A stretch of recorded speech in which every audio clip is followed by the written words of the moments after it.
तो चलिए शुरू करते हैं। जिन इलाकों में 80-90% मुस्लिम है वहां पे कोई इस्लाम के बारे में चूं बोलकर भी चुनाव जीत के दिखा दे, मगर 80% हिंदुओं के देश में हिंदू धर्म को वायरस, HIV, कोरोना जीत के दिखाते हैं। मुझे लगता है कि ये चीज प्रशंसनीय है और ये उनसे सीखनी चाहिए। जब हम अंग्रेजों से लड़ाई लड़ रहे थे तो इस भारत में सारे के सारे भारतीय ही थे, फिर अंग्रेज हम पे क्यों हुकूमत कर रहे थे? क्योंकि भारतीय संख्या में थे, चेतना नहीं थी।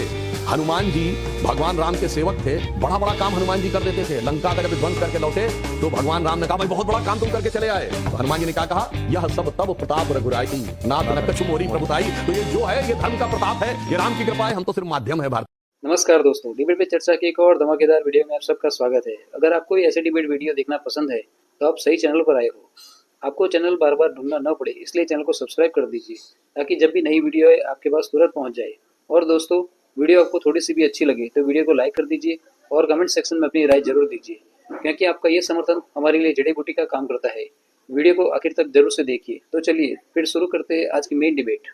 जिन इलाकों में 80-90% मुस्लिम है वहां पे कोई इस्लाम के बारे में चूं बोलकर भी चुनाव जीत के दिखा दे, मगर 80% हिंदुओं के देश में हिंदू धर्म को वायरस, HIV, कोरोना जीत के दिखाते हैं। मुझे लगता है कि ये चीज प्रशंसनीय है और ये उनसे सीखनी चाहिए। पहली चीज तो ब्रदरहुड ऑफ इस्लाम इस तरीके से नहीं है जैसा इन्होंने बोला। पैलेस्टीन के इशू के ऊपर सऊदी अरेबिया अलग है, ईरान अलग है, जॉर्डन अलग है, लेबनान अलग है, सबकी सोच अलग है, सब आपस में लड़ते हैं। पाकिस्तान के अंदर आप चले जाइए और पढ़ लीजिए, पाकिस्तानी जो पंजाबी मुस्लिम है, खैबर पख्तून का जो मुस्लिम है, जो सिंधी मुस्लिम है, रीजनलिज्म है, लड़ाइयां हैं, अपनी अपनी भाषा के लिए भी लड़ रहे हैं। ऐसा नहीं है। और तो जो ये कहना कि साहब मुसलमान का मतलब वो सारे इकट्ठा होकर ग्रुप में घूम रहे हैं, ये एक आप तो ये क्यों कहा जाता है कि मुसलमान टैक्टिकल वोटिंग करता है? हिंदुओं को डराना चाहते हैं। टैक्टिकल वोटिंग करता है, ये कहां से आया? इसलिए ये अब होने लगी है। देखिए अंतर क्या है। जैसे मैं आपके लाखों दर्शकों से कह रहा हूं, आपने हिजबुल्लाह के लिए सभाएं देखी, कश्मीर से लेकर लखनऊ से लेकर हैदराबाद तक। हमास के लिए प्रदर्शन देखे, ये एकजुटता है, लड़ रहे हैं आपस में, मगर जब मुद्दा आएगा तो हम एक साथ खड़े। मगर उम्मा वहीं आएगा। मैं उस पे आ रहा हूं। मगर आपने कभी यह सुना कि धुबरी में हिंदुओं के साथ क्या हुआ उसके लिए कोई कार्रवाई हो जाए? ना। अरे कश्मीर में कुछ हुआ उससे क्या मतलब है? जब कश्मीर में हुआ था पूरे भारत में कोई प्रदर्शन देखा गया? उस समय तो जो संघ भाजपा के लोग थे सिर्फ विषय उठाते थे, कभी हिंदू समाज सड़कों पर दिखा, मगर हिजबुल्लाह, हमास, फिलिस्तीन के लिए उठा, जय फिलिस्तीन कहा गया। ये उनसे सीखने वाली बात है। मुसलमानों का डर फैलाते हैं। देखिए इन्होंने जो बात कही तो मैं यही जवाब देना चाहता हूं। ऐसे तो अगर कहा जाए जब हम अंग्रेजों से लड़ाई लड़ रहे थे तो इस भारत में सारे के सारे भारतीय ही थे, फिर अंग्रेज हम पे क्यों हुकूमत कर रहे थे? क्योंकि भारतीय संख्या में थे, चेतना नहीं थी। आप में से शायद बहुतों को ना पता हो, 1945 में सेकेंड वर्ल्ड वॉर खत्म हुआ तो भारत की सेना कितनी थी? 25 लाख, और उसमें अंग्रेज सैनिक 40,000। 24.5 लाख हिंदुस्तानी थे, मगर चेतना का भाव नहीं था। गांधी जी ने शुरू करके चेतना का भाव बढ़ाया। फिर चाहे तिलक ने पूर्ण स्वराज्य की बात कही, फिर वीर सावरकर ने कहा, नेताजी सुभाष चंद्र बोस ने कहा, भगत सिंह, चंद्रशेखर आजाद, बागा जतीन, शकील नाथान्यान, तब वो चेतना उठते उठते 40 साल लगा, तब जाके 47 में आजादी मिली। आपकी बात बिल्कुल सही है कि हिंदू संख्या में है, मगर यही तो मैंने कहा ना, मगर उसके अंदर चेतना नहीं आई है। इसीलिए जब राम मंदिर का आंदोलन शुरू हुआ था तब हम 2 सीटों के थे, क्योंकि चेतना मंदिर के पक्ष में सिर्फ इतनी थी। अब चेतना का विराट रूप दिखा है।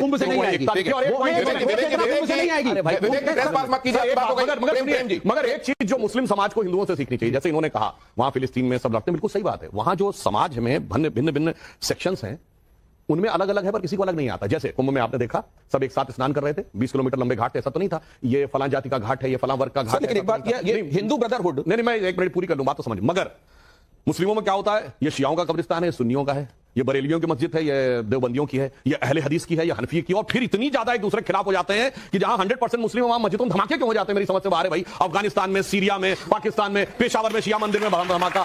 अब उसका कारण क्या है? और छोड़िए, इस हिंदुस्तान में आप कहेंगे बाहर की बात क्यों करते हो? भारत में कश्मीरी एक ऐसा राज्य हो गया जहां ऑलमोस्ट 95% मुस्लिम हो गए, तो चरारे शरीफ जला दी गई, कहा गया तो एंटी इस्लामिक है क्योंकि ये मजार है। तो फिर हजरत बल पे जहां मोहम्मद साहब का मुई मुकद्दस रखा है, जहां बाल रखा हुआ है, जो सबसे पवित्र, उस पर आतंकवादियों का कब्जा हो गया। तो मुझे लगता है को एग्जिस्टेंस अगर सीखना है तो हिंदुओं से सीखो। जो मैंने आपको पहले बताया कि हमारे यहां कोई आलोचना भी करता है तो कोई फर्क नहीं पड़ता है, एक धर्म की आलोचना कर दे, ग्रंथ की आलोचना कर दे, ये कर दे, वो कर दे, ये चीज हमसे सीखनी चाहिए। मगर एकजुट कैसे रहा जा सकता उनसे? सर तो टॉलरेंट होना, एकजुट उस तरीके से नहीं होना, ये हमको कमजोर बना देता है, ये हमारी मजबूती है। बहुत आपने अच्छी बात कही।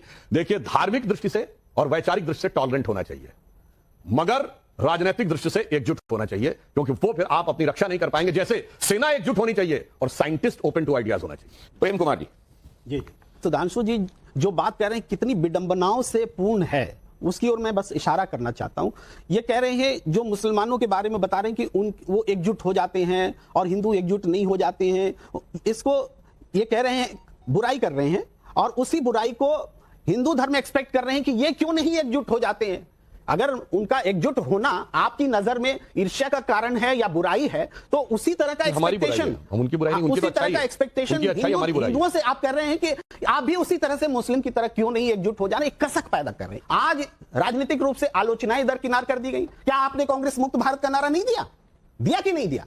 दिया। ये क्या है? अपोजिशन जब आप खत्म कर देंगे तो डेमोक्रेसी बचेगी क्या? उन्होंने सारे राजनीतिक विषय कहा, तो मैं बताना चाहता हूं, इन्होंने कहा कि तो बीजेपी तो तब थी नहीं, 2 सीटें थी, तो बीजेपी मुक्त की तो बात अब समझ में आ रही, मगर विपक्ष मुक्त तो कर दिया था ना इमरजेंसी में, सिर्फ सदन से बाहर नहीं किया था, सारा विपक्ष जेल में था, और उसके बाद संविधान के बड़े से बड़े परिवर्तन कर दिए थे। और इतना ही नहीं, जब यूपीए 1 और 2 सरकार थी तो ये हिंदू आतंकवाद की फर्जी थ्योरी गढ़ी गई थी कि नहीं, कि सारे हिंदुओं को आतंकवादी सिद्ध कर दो। और विकीलीक्स के अनुसार, मैं विकीलीक्स को एक नहीं कह रहा हूं, हमेशा ये सत्य है, परंतु आज तक कांग्रेस ने खंडन नहीं किया है। बकौल विकीलीक्स राहुल गांधी जी ने अमेरिका के डेप्यूटी चीफ ऑफ मिशन, शायद उस समय वो स्टीवन वाइट उनका नाम था, उनसे बातचीत में यह कहा कि जैश ए मोहम्मद और लश्कर तैयबा उतना बड़ा खतरा नहीं है जितना कि हिंदू फंडामेंटलिज्म खतरा है। मुझे लगता है इस प्रकार की बातें करने की बात, और फिर बाकी मैं बात कहता हूं, आप आस्था की बात करते हैं, सिर्फ दुनिया में कोई ऐसा उदाहरण है जहां कोई भगवान अपना मुकदमा खुद लड़े हो? यहां श्री राम लला विराजमान अपना मुकदमा खुद लड़े। दुनिया में कोई ऐसा धर्म मजहब जिससे कहा गया पहले तुम साबित करो कि ये हुए थे कि नहीं, यही अयोध्या थी कि नहीं, और फिर ये बातें की गई, इतने कमरे थे तो यहां पे हुए थे कि नहीं, ये सारी बातें देखी गई हैं। उस पृष्ठभूमि में जब आप देखते हैं तो साफ समझ में आता है कि किसके मन में क्या भाव था, और मुक्त करने का पूरा प्रयास हुआ कि। और मैं बाकी करोड़ों दर्शकों से कहता हूं, आप जाइए, मेरी बात पे भी ना विश्वास करिए, ना किसी और की बात पे विश्वास करिए। एक कॉन्सेप्ट होता है आइडियोलॉजिकल सबवर्जन, जो जाके पढ़ लीजिए। कांग्रेस मुक्त की बात जब आप करते हैं तो हिंदू विरोधी मुक्त की बात होती है क्या? नहीं, मैं आपको बता रहा हूं, भारत को कैसे हिंदू संस्कृति पूरी तरह समाप्त करने का प्रयास किया गया था, वो अंग्रेज और मुगलों का दौर छोड़ दीजिए। एक केजीबी का जासूस था, उसका नाम था यूरी बेजवनेव, जो भारत में पत्रकार बनकर रहता था 60 और 70 के दशक में।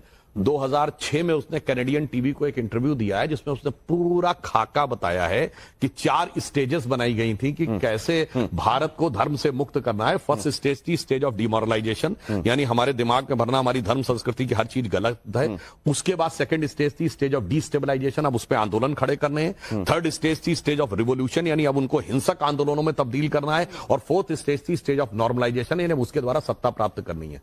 तो मुक्त करने का प्रयास किया, परंतु सुनिए, हम तो वो हैं, शिवरात्रि और अभी महाकुंभ समाप्त हुआ है, अधरों की प्यास बुझाई है मैंने पीकर, वह आग प्रखर हो जाती दुनिया भस्मसात जिसको क्षण भर ही छूकर।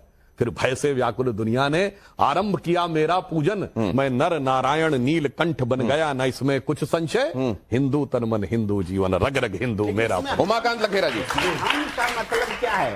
हम का मतलब भारतीय जनता पार्टी है कि हिंदू है कि भारतीय है, क्या है? हम माने क्या? ठीक, हम मतलब वो विराट सत्ता जो इस संसार को चलाती है, हिंदू धर्म उसका प्रतीक है, और भारतीय जनता पार्टी उसकी सेवक की तरह है। जैसे हनुमान जी भगवान राम के सेवक थे, बड़ा बड़ा काम हनुमान जी कर देते थे। लंका का जब विध्वंस करके लौटे तो भगवान राम ने कहा भाई बहुत बड़ा काम तुम करके चले आए, तो हनुमान जी ने क्या कहा, यह सब तब प्रताप रघुराई, नाथ न कछु मोरी प्रभुताई। तो ये जो है ये धर्म का प्रताप है, ये राम की कृपा है, हम तो सिर्फ माध्यम है, भारतीय जनता पार्टी सिर्फ एक